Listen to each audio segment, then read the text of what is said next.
વાર્તાનું નામ છે સમજદાર દાદી.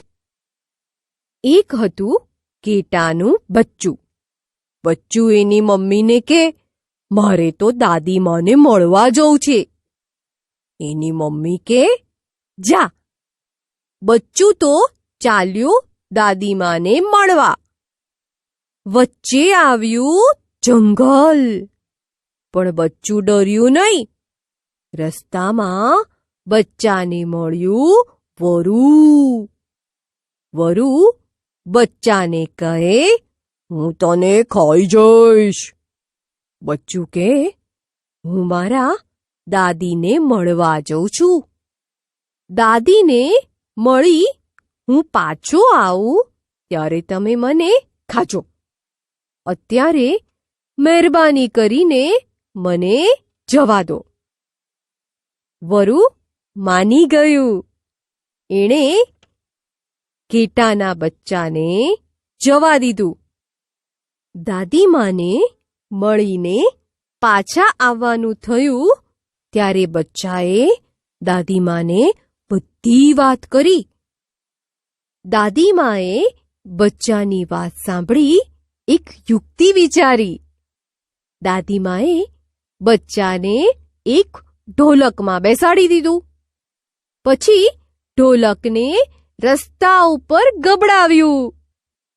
ઢોલક તો જાય ગબડતું, જાય ગબડતું, ગબડતું ગબડતું ઢોલક આવ્યું વરુ બેઠું હતું ત્યાં. બચ્ચાએ જોયું તો વરુ એની રાહ જોઈને બેઠું હતું. બરાબર ઢોલક ગબડતું ગબડતું વરુ પાસે આવ્યું. એટલે બહારથી વરુએ ઢોલકને પૂછ્યું, તે અહીંથી ઘેટાના બચ્ચાને જતા જોયું? અંદરથી બચ્ચું બોલ્યું, ના. વરુને શંકા ગઈ. માનો ન માનો, પણ ઘેટાનું બચ્ચું આ ઢોલકમાં જ છે.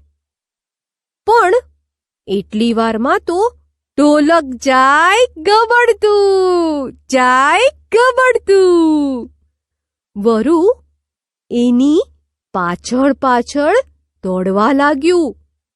પણ ઢોલક છેક બચ્ચાના ઘર આગળ આવીને ઊભું રહ્યું. બચ્ચું ફટાક કરતું નીકળીને ઘરમાં જતું રહ્યું. અંદર જઈ એણે દાદીમાનો આભાર માન્યો અને વરુભાઈ નિરાશ થઈને ત્યાંથી જતા રહ્યા. બાળદોસ્તો, દાદીએ બચ્ચાને ઢોલકમાં કેમ બેસાડ્યું? કારણ કે ઢોલક આકારમાં ગોળ જેવું છે. તેથી તે આસાનીથી ગબડી શકે છે. પણ તમે મને કહો તો, ઢોલકની જગ્યાએ હાર્મોનિયમ એટલે કે સંગીતનું એક સાધન, તેમાં બચ્ચાને બેસાડ્યું હોત તો તે સાધન ગબડે કે સરકે? હાર્મોનિયમ સરકે. એટલે કે ગોળ